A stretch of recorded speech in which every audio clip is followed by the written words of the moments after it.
Subject కి ఒక teacher ఉంటారు, అన్ని సబ్జెక్టులు నన్ను చదవమంటారు. ఇంత చిన్న బుర్రలో అన్ని ఎలా నింపాలి? Class work, home work, fair notes అంటారు. సబ్జెక్ట్ కి 3 బుక్స్ పెట్టి బ్యాగ్ నింపుతారు. ఇన్ఫాక్ట్ నా బరువు కన్నా నా బ్యాగ్ బరువే ఎక్కువ.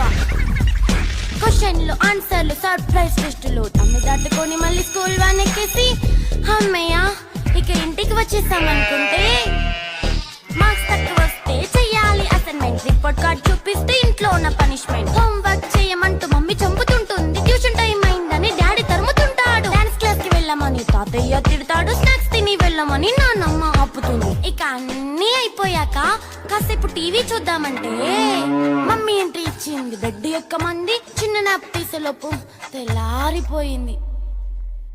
అయ్యో మళ్ళీ మొదలు ఈ స్కూల్ కష్టాలు.